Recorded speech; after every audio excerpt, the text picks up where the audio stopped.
Bam bam bam ye de twede ampo nyankopon ase ode neso ache my lawyer my counselor na che busumi we mu enche ye bedi afinsiada nyame adom my lawyer my counselor start here 1 year mu ani ye rei tine ne ma hye fitade aba che se nyame aye bi na ase na na eguso tine de nyame ase me da mo so mo ase ma hwe ya bepe ene wa mesi o ko na wotwe bia so nyame di nipa no ebi be ka ho na wotwe bia afoforo be ka ho akwantuo no nyame adom yesi mu afi eni twedi ampon ye da ase ene so ya ba besua ade be na wotwe mienu eda ye nim ewo ye chi no yesua ade fa wo ma na nware ye di ntre ma nware ntem di ntre ma nware ntem eti na nware fo bi se ade no mo course na o ni a prepared so bi anu afre mo nka nware fo so ye de kakrama ye ene ade ene nsem na be ba no Jack ya ware de so ntokwa wom ntene yeto yebo ase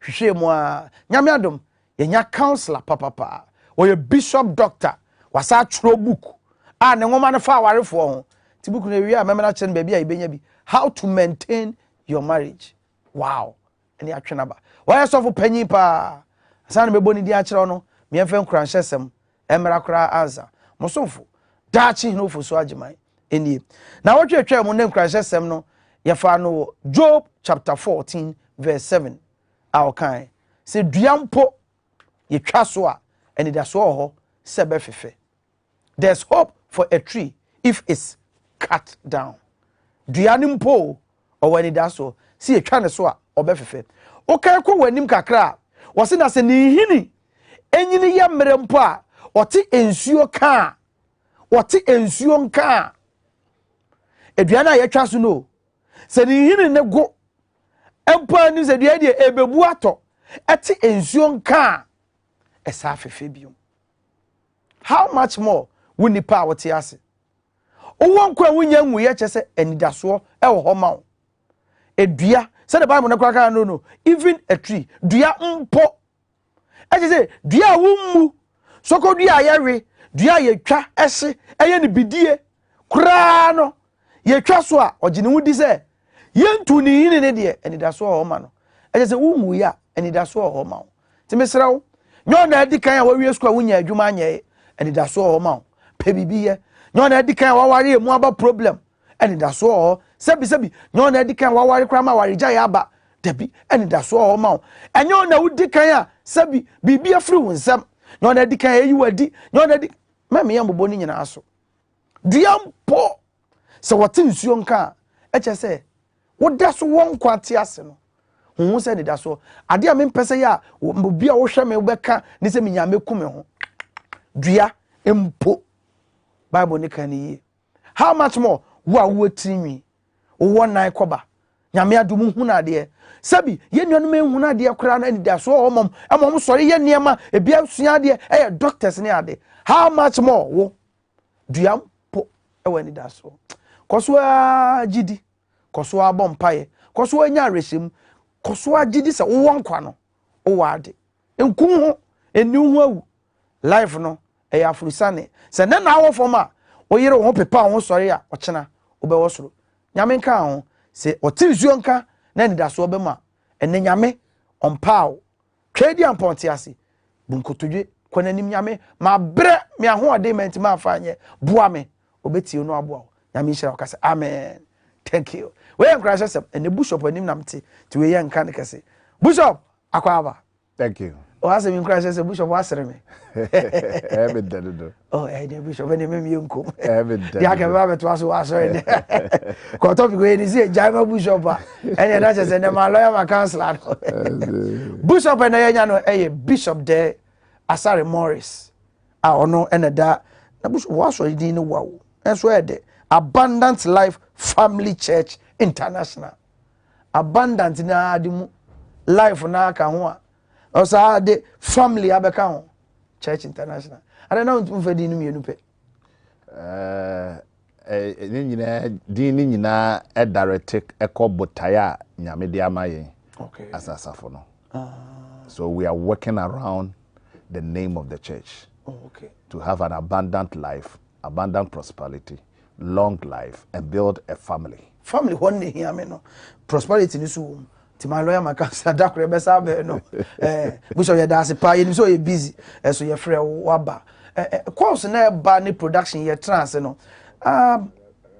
mentia se ka ware de ka fe wo se o mo tie kire hwe sopo prane adi se de be ma ni yibo oba no ba na yi abo no no mo sere hello give me peck I'm going to work no de ma no de ba o mu se sa na wo sa ware ye eso de ye ti bebrebe entokwa wa ware yem Bishop eye den na ntokwa ba ware yem enu ti na ye frɛ wo se conflict in marriage eye den na ntokwa ba ade wo se ka ye de fefefe ni nika ede na ntokwa ba mu yo na chenye me dase ya me nshira wona mpanyufo amen na me chia tiefo nyina so ene adwuma pa so amoye conflicts in marriage no sama ene na yenye nipa adwuma m de betima akon na ware mu de nke ekokon anka ene na yenye nipa me ka me book no mu say obi aniwa oware angel. Okay. Angels are not on this earth. Above only asase so e nipa ana wa asase so. Enti nipa na ye ware ye ho. Okay. Na nipa na ye ware ye ho no two different people. Ebia oba no ukoko school wo ebia St. Monica's. From within nursery ye fa wotena kamu ye de wako ye de waba. When you abe adwuma in working life akohia abranti bi ono nso enam kokọ ase ana waya na watumi ano so awie university no nso abe adwuma anase makohia wa asori ana mo ware so two different people tisa oba na watratra ka mu ade anyini kura owie school ya toka ama no ne bre ya wontwi ka da no no mo be ware a na se ni kwa so omko the reasons I didn't talk ne ba ne say obia anti ase ye different. Okay. Obi anti say different. Obi that make can say otika mu no de go school no de bae. We nso no ono no go school no ogba nka adwa ball and ohuri gates. No de go school bae. We de Kofi Asante. It's no difference wom. Into obi anti ase e different. The way obi ehu niama no e different. Two different people coming together to fulfill the will of God. Bishop about the will of God. No, so can nobody marries an angel. But I'm not telling you whom background from. You are my angel. And the oh, you see, for the past 7-8 weeks, let me teach be on sorry the realities of life. There are realities in it. When you get into marriage, there are realities in it. You see, marriage, the first stage, you know, attraction stage. And not how many months, how many? Yeah, attractive. A friend, you ever wine and I want to crave you know. Yeah, attractive. Still, a friend, you have to share home. Until you are attractive. This that time, no, a honey, sweetie. BBI of it, BBI and the fair. Oh, no free attractive state now. No man could do baby, knowing each other. A problem, no one. Na yenya nware and ye hu enough. No. Ana ye betra dem na bibi sesa. Empa na na asili na sesa. There be eye nipa ni su. Because only onipa ni kwotena knowing each other no na wobehu the real person o ware no. The dressing no ni Coca-Cola bottle shape and 6-pack no there. Eno na ye dey attract you. And the dressing ye dey attract. Then when you enter into it, that is where the reality comes. So I have to know you, you have to know me. And in knowing each other, no, that is where the realities of life and the real attitude and character comes out. But the be montias and say, men worry, no. Oh, sister, we said no, and my brother, we said no, and mama. If you say me, yeah, and 1 dear, nafe, Subina Sassis, as what worry into the Timay and the I am a say, may worry and but I have grown to know, say, and young often ye worry, name me worry Subine. Yeah, you worry Subai because Subai no na only Subai ne ba betena for the rest of your life. It's me and shower a friend ko worry. Debbie. Oh, Bishop. Debbie. But you see, beauty lies in the heart of the one. That is it. If you only need Subai kro no a, open no ntino, that Subai no, you work it out to suit yourself. Bensu me hu say yes o koda ho a ti wo so yi die wo da ho a wa da kra na asori hwe nanim aya oh aye But and I'm say no na attraction no, be attractive. But why attractive we are, you have to know her.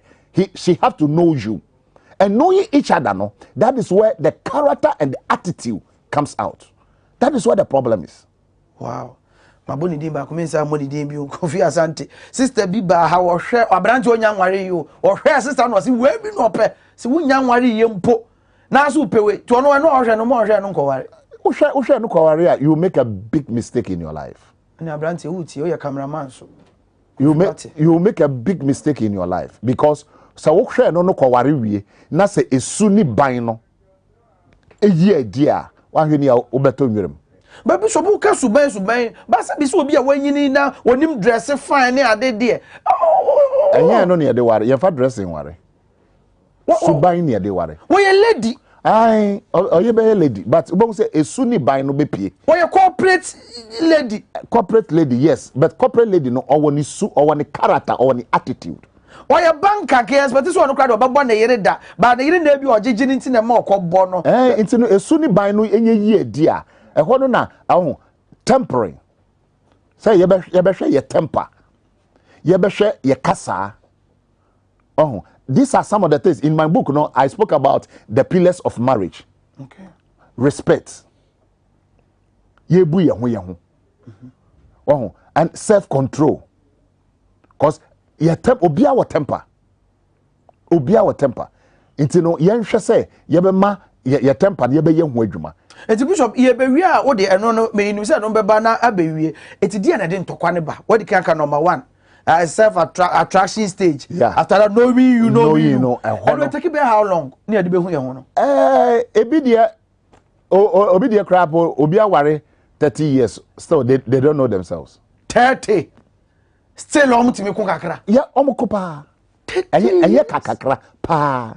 Oh, you say must say 5 years. I so 10 years. No, Sabi be man be mature. The first 5 years, no. Aye, honey, darling. Then almost first 3 years na ntokwa bebere so and so obia won dey esunu obia. Okay. Obia ebi dey 6 months, ebi dey 1 year, ebi dey but the maximum will be 5 years. After that, then the reality comes in. And when the reality set in now, ehon na ntokwa start na abranti sa na not here. Na me feel so yesofo. Mami sa not here. Na me feel so you Christian. The reality has set in. A honor self-control and discipline must work. Did you want to mean discipline and one day and the boss of trouble? Aha. No, you did attempt. You say Niama, say Niama. Now at the end of the day, no be hono. Na e de awarija. Everyone, sir, a hono, afe, because not reality na certain just sabi, Nyame adom enkwala abamu no. Pressure was system more bishop. Nina add to the value, but the thing is, when it comes to that point, no, as I say, ye me no te ye ho ase say, uni me minimum, ye share ye be worry. The strange thing be ebe out, no, we must sit and talk about it and work it out. Ecclesiastes 9, eka asembi, osi aware eye adwuma onyame de ama ye wasase so marriage is a work. Eye adwuma. Yeah, enjoyment. No, it's a work. I say the word that we use, I say labor. You must labor. That is the word. In marriage. Yes. Oh, ya bra kwa ye adwuma ne namba nim say my mware ama me befia. Eno de nko e beje ne enso sa ye adwuma. Eye adwuma. Eye adwuma. Be me ye adwuma ba ne ye adwuma. Eye adwuma because I say ye ho adwuma. Me ni mo uni me. But you are dating for 5 years. It doesn't matter. Oni mabusuafo mini na busuafo. Enye no ne ye de ware. Minim ne namfo no. Enye no ne ye de ware. O minim na adwuma mu kra. Enye no ne ye de ware. Ye de suban no ana e ware. Suban and esuni ban character and attitude. Ba suban se ne busuafo obi su be ka se sebi abofra se oni osose. Se ne fie na suban ni free ba o. Ana wa unyini na wafa wo de. Ebi de free fie.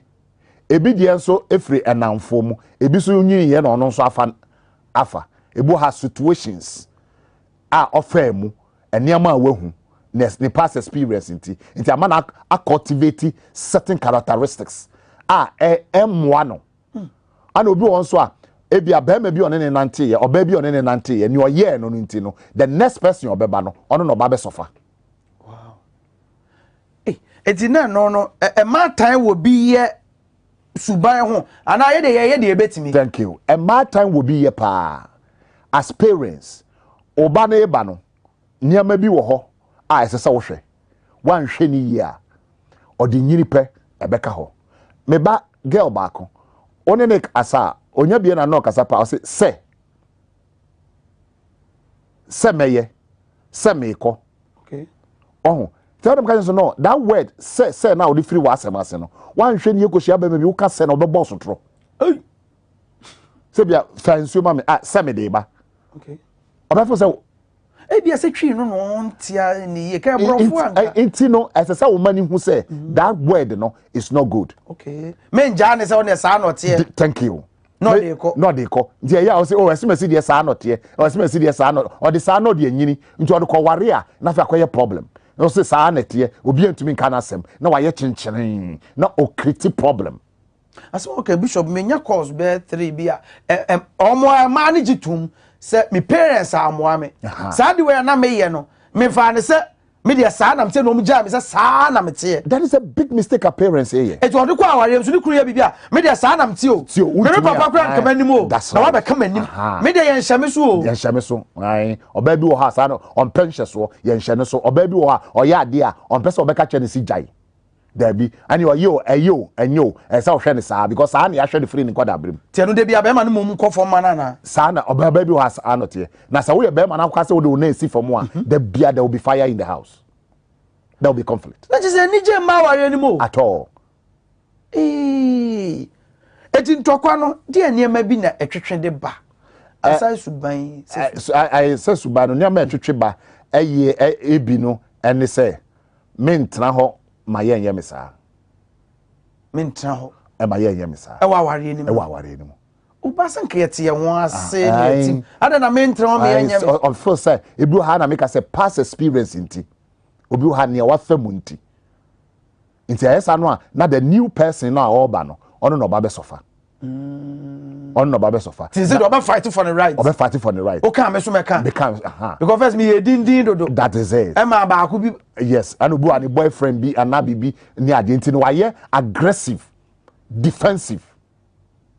Be man so hu me bo obi ho ka nti wo so nya de say bibia na me de be ma na so that is it. It is any man kete say ye ware na say ye hu say na ya nte ase say ya ware ye no me ne wo ye hia say ye ware to fulfill the purpose and the plans of God.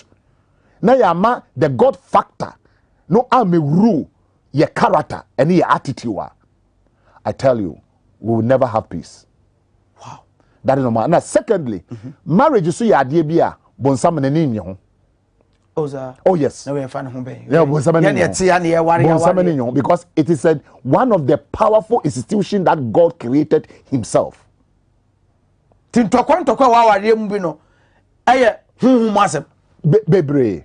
Oba me council bi so by was nya hunhum. Suban na nya na. Suban no is controlled in the realms of the spirit. Ebi ono no on ade bia ye hu wo wiase bia no esi wo hunhum ansa na ba hunamen. Awade mu ntokwa ne so ebi akoye hu meet. Everything on the earth.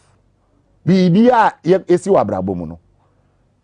Awade de kra na hia. Enti aware no se no, aware no nipa bi wa hunhum mu ya bo nipa bi pa se wo make sure se sa aware no enso sidi. Ana nipa bi nso e de omkokromoti asifom se sa aware we ye ma no asomdwe mam e de ya no mo pe wa ya aware ho eyo assignment ye de ma wom sa wo aware no o mani mra ho. That is it. Mo mani jemam omo create confusion nti nti so mo hu esu ni ban bi awo a de bia se esu ni ban no mo be use they will enhance that character and the attitude to create a problem so that when there is division in a family then the devil comes in because the Bible say babia nkabomu wo no ehọ na awurade honhom wo babia nkabomu ni no awurade honhom ni ho. Yeah. Nti awurade honhom ni pena bon sama be take root and then he's manipulating. I'm just like worry de bon sama ikrasi ante so worry ka we fa no ho bay obi a worry am omunyi wo mani kakra enko because you are anything that you are doing to fulfill the will of God the devil will attack. I didn't know about some I okoshia Yesu. Not started so attacking Yesu. Yes, so I unsubmit non fair we are singing amano. Then you Yesu and Fino. No koshe Judas mu. So on cotton, send a beya ascendua no so na Yesu kono. It was the will of God. So anything here, it is the will of God that will fulfill the plans and the purpose of God. The devil will stand against it. So our yadie bi ehie Nyankopon papa. Our yadie bi ehie Nyame botaye pa. Our yadie bi esom bo na hye Nyame enuonyam.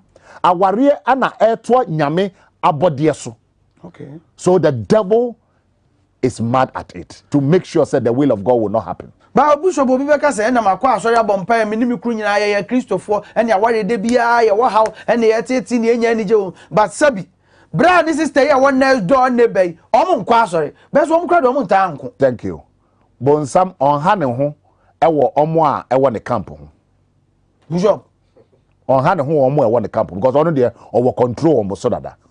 Into on the on ha ho na mo a mo say yeah, omo a em free ni camp no we free ni camp a omo yes ye Christopher no ye na bonsam tackle ye especially asofo warriors. yes ona sa asofo de bia wo sa mo ne mo yere ba om te car front fe ebi asofo ma me fuo maku pe bi na ye se ebi wa omo ye jealous kaka na asofo de mo obi wo ho a ate ho fe nanso timing bomb asofo. I'm telling you ebi wa mo be preacher my first lady wa ye angel I oka nso no there's timing bombs because you try to create that picture but there's a timing bomb. No so spiritual attack. I suffer what problem papa because on to me now what personal no you know to me stop with the work no and you know he will fight your marriage, fight your children so that you will not have peace to be able to do the work of God. Bishop can we na ye hu sa o mrante be se be di asofo o hwe bi ma o it's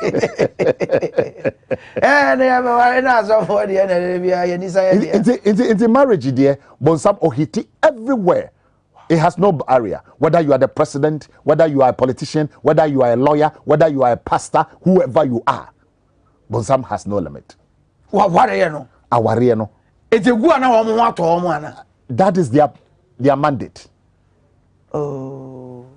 That is their mandate. Me say bi anwochira benti na de ntokwa beba awariem na say de wokike. Anwochire no Bonsam betumi a work through that anwochire no to make sure anwochire ne ewo ho nso ebi enjoy your marriage pa. Oh yeah. That is it. It's anwochire ni mu no so an obe create anger, obe create I mean certain things. Stable marriage no. Adia amane kwakwadwo be ka asere no ya oni afu aka moja begu fom asem kro no a she didn't mean no harm. He didn't mean no harm. Kenya abufuo so na oka no eso na no ntokwa na ye ntokwa obi wa tumo ya because na ya agro na medio but na the other partner no afa ni serious na what create problem or their tonic and ade ba ko a killing marriages emwa and unforgiveness. Onipa no ya ade no a obeka na obegya mu da bi obu a onka but ehye trim no apade ade no akeka boso saa bebre ani ade nti bibi kakra bi pepe na troga ye ya refer kakra ya refer so ye na no ye mi say ye say nti unforgiveness no so no obi ya wade no wanfa nche no wanka no wanfa nche no na wanyi emfiri ho na wo habo saa ne duru ba bi a edoso a na de bori bi aba na de yawdie bi aba ho no na bonsama take control. Bishop ye free ha kakra ye be sa ba beto aso because wo kanyina de medwene ne de wonya nware ya wo ye. Oh my guy there he doesn't fight me. Oh my lady there one me nkontokwa omo enya nware ye no e wo so omo hu de ne nko ana e wo so omo ti ase se da che omo ware a aware beba ye nko omo nware ye ne so then na wo so hu fa partner ho e be boa ama da che mo ware a tokwa na anya na minim no no you ade ba we amese ye nru ho ene me da fa bag me ko ma me ho me ko papa ho because ye date na nya sa na nate do onya nware ye no then also tifa conflict once and over aware as a sort say honey no enter hoda because ade bi wo ho a ewo be ma no ho a wompe ade bi wo ho a ewo oba no ho a wompe right from the initial stage begin to talk about it. Don't fight it, talk about it. Bishop chere ho ni mu ye there is a difference between fighting with it and talking with it. Talking about it ebia ama the way aya wo hwe mesoro ne me fam no enye and the way a okasa and the way a we wade no the way say me ne okasa utwi fam so sit down in a nice mood talk about it. If you don't talk about it ne a koso chepe you begin to fight it. Okay. To fight it near day. And now I feel what you are telling me neighbor. E dey bufu into oya wo beye. Wo se wodi si ametwa. That is a man trance anka. There say wotumi hu hu ni amepe. Ene ni wo so wo pe. Ni ame ya mani wani nye ho. Ni wo so ya mani nye ho. Na ye ka ho asem. Na ye tumi solve issues ne de e ma prekope. Ebeba one after the other. Into a bar, let's sit down, let's talk about it. We shouldn't fight with it, but let's talk about it. But if you food talk about it in the crown, when you're ready, so about casa. Into say bufu no, yen yina nipa biya ubia we bufu. Into the Bible, eka about self-control. So we must be able to control your bufu. A bufu ni dear thing. But one heni ya, a best say nyama bebre. A bufu a say nyama pa. Wow. Eti di onya ware be ware no any kan ti ase asa ware ntokwa wom ewom menteme wase bebem ebebem won honi oni na nam sweetheart you are my heart you are the apple of my nose you are then nyina no ebedu ba bi ebetima asesa esesa ebebem e kan ware ho ebebem a no nkire se onye wo honi biom ana onye wo darling biom na se ne ho aye hi wonye de oye oda so ye honi wonye woni wadane betawle oye wo honi oye wo darling no. But niabado as I say we see to it na mo share how you work it out. You see there be asma make an say aware o aware ma who say you are a teacher and a student. Wona akoware I didn't. Yes, you are a teacher in a sense say you must have a teachable spirit and a teachable heart. Say akoda bi akosku awabon teacher ni no etumi nya abotrema no kire no ema otumi pass in exams enti no onipa no a oba no maame na oba no suban bi won ho a enye enti nya say wo say as a teacher no you are going to see how you will work around it and help yourself and help her so that you enjoy the marriage. You must be a student in a sense say ono so be hu bibi wo ho na ono so kan gitum na accept it. The problem Emma Warrior and EGM say we don't accept our mistakes. We always defend ourselves. Because some students maybe so day. So what children here? Whoa, in fact, you know what machine is now that in Fahami. I don't think a teacher near the training. Abba, and they say, also go high by a way or buy an or trade day nursery. And when they are titano or Wakumano from Colano. Ana no omo a ewo mfimfini omo a ewo nti obi ani baby ayede na 20 no you must as a teacher no you must be ready to absorb, you must be ready to take all the nonsense and you must be teacher ni enu kwa say akoda ya de na nya na obuafu no you share say won ne kwakwa ekokontokwa there be nti no you must nti obi bia no as a husband as a wife you must know say I am a teacher and at the same time I'm a student.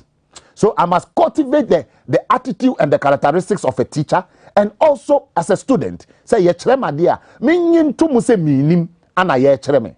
Bishop ti don ware bi se ne aware eden. Enu kura nti de okenti me nware. Nkwa eden dodo. Any decision aware de enyemere eden. Eden. Enu na say kasa enu kura no na say ye waye ni. Bishop ye counselor won ka ma ne nya fofofu. No. Aware eden. Eden. Undigan ka se emre Debbie undigan ka se dancer aware dey the pa dey ha wo the pa so the pa it is the sweetest thing but very difficult if you don't manage it well. My lawyer, my counselor ya bishop mama kuma ha ye me ikakra bobo me mfe kakra e je se wo su tie wo se wo jode o pa ma men kan fo ma x natural menu water me be ma number upe bia order enche se factory no abusu ya de basisi ya su papa we wo de serve outdooring wo de serve wo se na me share white na Mr. Okwabi to ni bedi na akoi Okwabi baby girl su ebi ne de ma no umunsu a ensuo ya moka ti wo ba bia ensuo we bi take you me fan serve ayi ase wedding men ko fan nsuo bottle kese ko no nso piece no magija no abobo ka x natural mineral water je number 0248 712 812 0248 712 812 so papa and my come from maybe they from a dachi you know for so agima and the bishop amenya no a bishop doctor Day Asare Morris on so penny wa trobuko how to maintain your marriage kurebuko onyanhwem so the okeka dey me ntwa ye homra na me num nsuo me num eskakra ansa ne ato akwese so dey nyesa ahwe a tie basisi a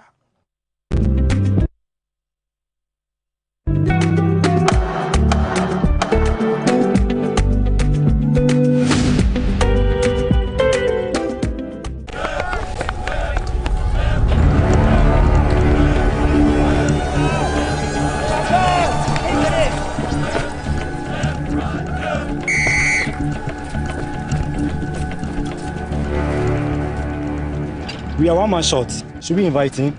Yeah. It be old cargo. Can I join you guys? Yeah. Always brave, fresh, natural, X, mineral, water.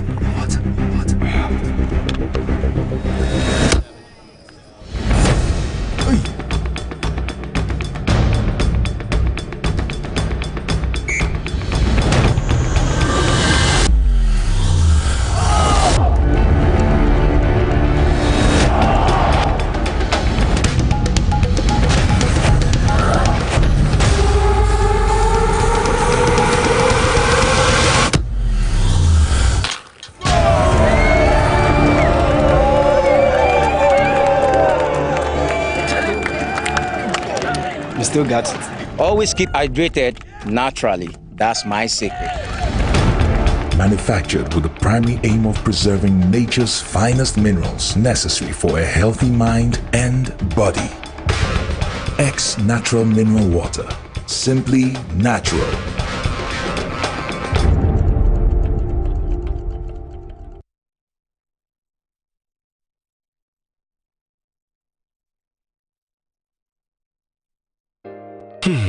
If I cry na menyisika, edia ye mefui.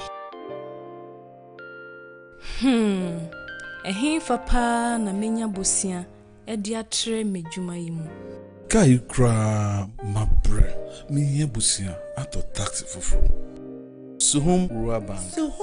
Suhum Rural Bank.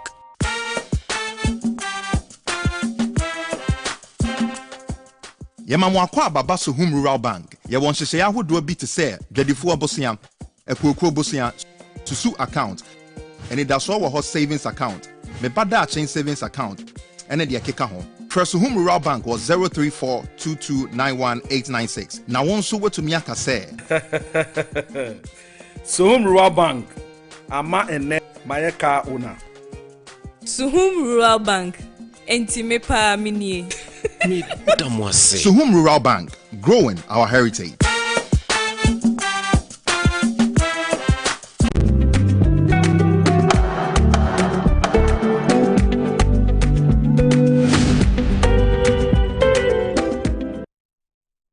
Yadamase Ghana this year. Baby, I will share free bia Facebook live. A dem who share your crowd me share mobisa shebi TVXYZ. Bobo say video na yi ne ho e da so e bibia aye kama and Bishop Day Asare Morris you dey enter Morris na to ne koy be na ye ni abere ye to aware so another time oba na mabisa no na ya to so marriage counselor ono nya Ghana nko no tufo ama no nyina bobomu Abundant Life Family Church International and oda ano and na ye nya no marriage counselor watro book and we kura ne de na the points no and ye tu kakra bi we kura say that chapter we chapter 7 na bishop na ye ke conflict no chapter 7 book ni chapter 10. Wow, just ye de na kwese wono no bishop ebere no ye be hu ana wana na eso ano no etie mu bosu kakra enso so e de niema na de ntokwa eba awarem e de niema bisa Niema e de ntokwa ba the some of the causes no number one, lack of trust. Oza ni enje hu ni asenke enware obi o ha bebre anhwe no de ewura aware mu omo hwe the attraction no mo de wa aware mu enti owura mu na so hu say trust no eni hope na eden sem bebre aba trust ni sikasem no trust ya na se sikasem no ani suban ni nyina onjini ni ai tina de ntokwa aba because obi wo ho a oye secretive omie ni omaso ode nyama siesie enti emoa ode nyama siesie wa ware mu a emoa enti no nyama obi won so a oye plain oye transparent, so I called it differences. Okay. Differences in each other. The way you talk, the way I talk, the way I do things, the way you do things, are different. And nemumpo obi esunsania obi da opre, obi su da odafako. Na say no yenko ho nto. I am say differences. The differences between each other no, is one of the causes of conflict. Na no ye nkete sia bi wo fie hedi nkomo. Oso nya nice guy, big guy if you can buy otua chese wo hwe ne but oda wo ho ankromo. Ono oba no so say once a wo nya so no ne de eputu no off otimi na bi no ja no. It's differences. Ti onu say nko nwa ne sa na. You otimi ne de e so ja ye. Yes, because one hwe ne ebeduru be so for say obetumi control fine. Obi so betumi aboa no no wajai so a fine internet say aware ayeduma na no wadro we bishop sa na doctors no doctors say yes e wadro yare omutumi boa e ma wo ne sister ka pounds pa into no differences e ya ade ba ko a eboa e ma the way the differences are what it is because of background, because of baby you free baby you go school abusuan you free mo no into no esunu bia differences no e de eba obo aduane mu kura obo a ne ope no we mpe eno so differences yes differences etumi eno na ma ekriti you know ewo aware mu ese se ye hwe ye differences no ese make sure say o ko ware a ne a wo pe no enye no na oba ne bepe se ne a wo te ne yensa na oba ne te nti men force say oba ne meye se wo okay men force say be ma ne meye se wo Debbie Bishop say was the man make say me na me wow tie was say dia me pen na was ye ma me Debbie on yet say woda but as I say ntiase bi ye adwuma okay unhu ni a wo pe unhu ni ompe na unhu se ne ote na ntiase bi ye adwuma na mutumi edeko me se me hwe news 7 pm me hwe obi bi adu 7 na ye nyina abda na ye hwe news ana no so ompe news ba force no ukunu so party news bi ma na ompe news nti mutumi force no uka we say uko force no pe e the problem beba obi ha on pe ball ball put the better one say but news better current affairs obi anepe I mean say na me kind news there but na me enta hwe news ofie me yiri mom na ma me hwe fie there because onu no pay TV there no to ya 7 na bo say ya bo into obi anu no pe into differences no and the create problem wa ware mu okay so we have to understand our differences and work around our differences. Other than that, we will always fight unnecessary fight. It's yanti ya wasi ye dia chede de bia ya beko. That is it. But I was saying the on pen hu, the open hu. But the on pen men fanya no. Now we try to manage around it. Manage one there dey. I said yes we say ade no o ye ade ntokwa beba you don't have to adding and take it one day. But in kakra ebedu baby no obe try ebedu baby no you obe slip ebeba you work around it.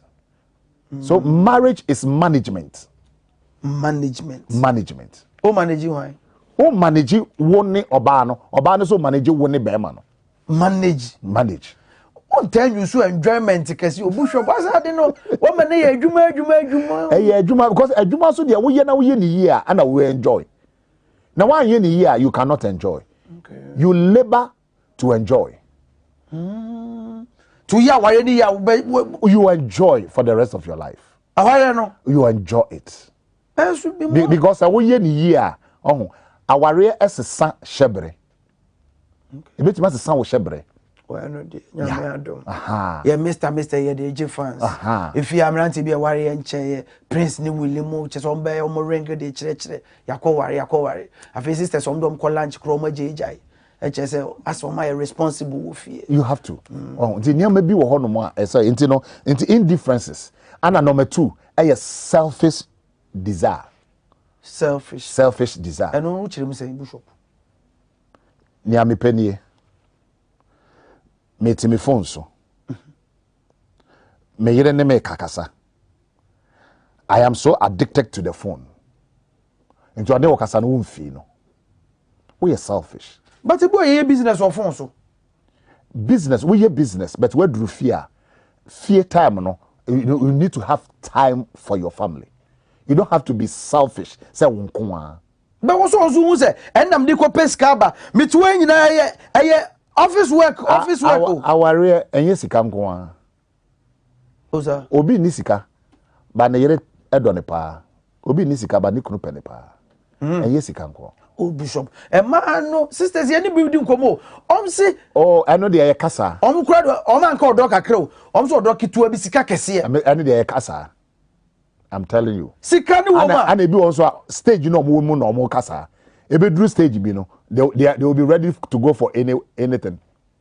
Oh but enso dey o kan mo nware dodo na. Ba so mo ti bi kan be ka say escafo aware o ti se ntokwa wo. Na no mo no ka. Ntokwa wo. Oh ma say oh. Ntokwa wo pa. Osi sika wo de ni kuru pie no akwa ni kwa fa girl okoko. Osi ehiafo nneko. Sa na girls ne. Onipa sa no. Not to say ompe onipa no. There is no love, but you went there to enjoy the money, but not love. It is okofo ba for friend fa no. Oh, so no. Enjoy my sika no enjoy. It's not to say you didn't go in. You see, I know they are dangerous, no. You don't go into marriage because of something. You must go into the marriage because one, it is the will of God. Two, when we say na menino, whatever it is, no menino betumi abobra. Here, the person understand my vision. I understand her vision. He understand my goals. We are ready to come on the same platform and build a family. Asa no so bibi. Ayi so araba ponite. Atwen me kakra. Oh no, that the attraction. Attraction. That is it. So you have to get to that. As I want what you make it. Now no make a baby. Before I say I do. Before I say I do. There are certain things you have to look at. Before you say I do. Before you say I do. And never so me conflict. That for everyone become before you say I do. Because say singers net after from me. No me try to ho. Yeah. So surface differences, the indifferences, then our selfish desire. But Bishop so selfish one. Say was a man so time I didn't come. Because system man ko me man bi won so mo selfish. As a people, man, they be defend or more. And a man, man, be also more selfish, pa. Man, so papa. Or do not know quite. Or do not know. Oza. Yeah. In marriage, you know, you must kill that selfishness. Man, he be son or to me, a pessimist communiasa. Because of bad news or no, there are no many couldn't be. She, what a catcher. I may be no Adriane. Now a tears plate to make it and it's no di. Yannick be the infano. Oh yes. Ebi bedru anim. Ebi dumanu. Wo mani kunu. Omfino. Oh sisters. Omfino. No sa. Enfan ho. Ne kunu husband. Ne kunu ne husband. Wo mano. O mano. Obednu aduane ne nko ane de obedi. Nteno eno so spiritual na esuban. Esuban. We dey spiritual. It can be both.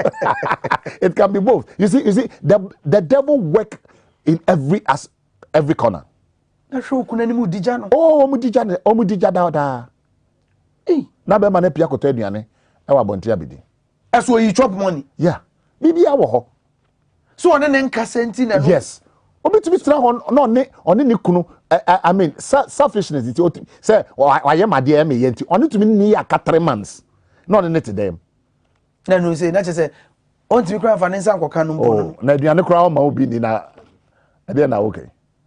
Ona 3 months na ma kunu nyai. Because 6 months. Busha we have go anim. That's no mo jaware. I tell you. No that's what to them. You almost to them e dampa ba koso. Na be ma no hwe na ma ne da ho na so 6 months na ma ne da ho na was wo fi was wo hwe no ma da. Enjoy the own rape no. Da bi me de nyam na make busha. Da wa da so da na so. Oh, it's no and some kokoso wo dem pa o. And so 6 months. Omu pia bontin a omu address come on. Na say no bushop eno say wo da wo pia be ma na kwa bontin o.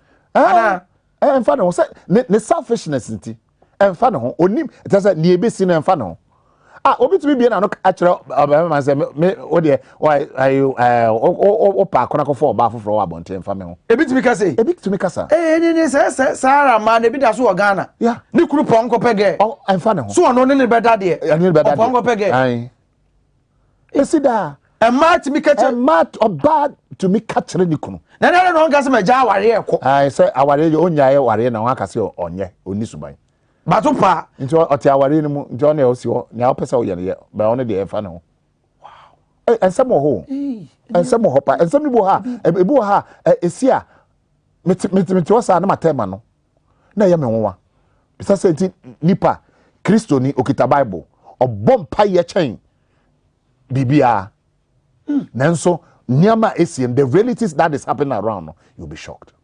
realities Bishop answer na be next point ene ko yiba no but TV ayehwe soap opera mu yi omu nku gigigigi saa o artificial I don't know obi natural story into no they must act according to the story but in marriage you will not act according to the story you face realities because man bi ayo say sa na ware tie yes na ware tie oh how this man lost the wife they deceiving themselves entina safe when you oware no face realities one hwe ni ya no akono madurawu one hwe ni ya no akokum ne yere one hwe ni akokum ni kunu because nye di ohwe ni bi na eba aha tom yes a story obi atwero ya no ye ko legon sa na ye ko kire ye story obi atwero written na adwene na bam no atwero mo man mo fa no work me pentema ko hwe we piri wo mo de oye bia no jai se de ade na ohwe ase de heaven e ba asase so ni kunu adua ne kra mfa ne ho ade na ohwe nti ebu akọ oti TV na ni mo hwa ade no ni kunu ni kasa kro mfi no because sa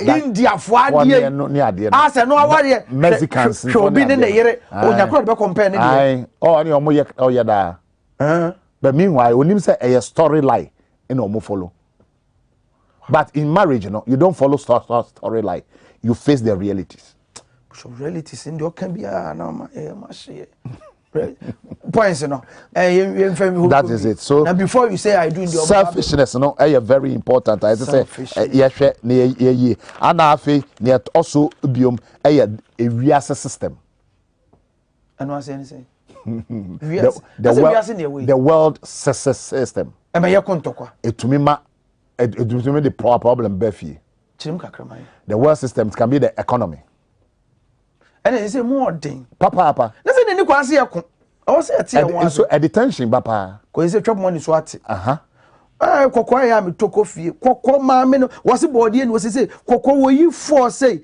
20 Ghana yi level ho entoko a esi won krofo aware you have no idea then therefore mo be that is the world system it happens I no contribute to also it also bring problem in marriage because it affect pockets now anytime bia na e be affect pocket na pocket be dry no and the tension ba Bishop won here kan nti be mani sika wo ba no be ka se sika ni wa no be ko enti na ma na ka se sebi omo ani sika na kontoko o ma ware mu omo wo sika no so ko because omo wo sika no oye bibia ma ba wo su ni wo ban no he can stand it so omo no be reference ni say sebi sika ni ko pege kra na yere nkontoko eno na kasa and I just say obi onipa ko no on pe no sa wo pe onipa nipa no do no a obekun you see love sawudo obi a you fight for what you love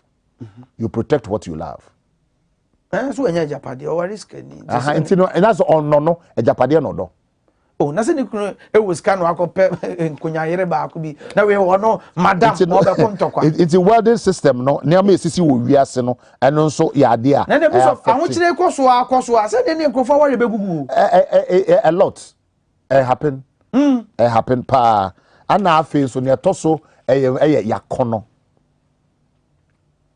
our flesh ye honam akono yes na se nipa de kondo nema ɛno so nti one control a ɛyɛ ade bia wo kondo no ana you have to go for it say no ice cream as ɛyɛ ade bia wo kondo ana you go for it okay emra if any boy aduaba no so no na ne kondo ye no and they know into a different level a change on location ade bia wo kondo no when you go for it it can change your location. Awari for ne ate dem ne ye ware ye do ye ho ne ade eden na be ma kon be kwa do fufuro bi ade ntokwa beba ana oba kon be kwa do ade ntokwa enye se bia kwa do ne kon be do obo ha monam wenhu atade hu atade ne kon do atade no sika ni ho akwan bi obefa so de benya sika koto ade no obeka koye wadi na kono achi ebe mana koye bone no de nya ade no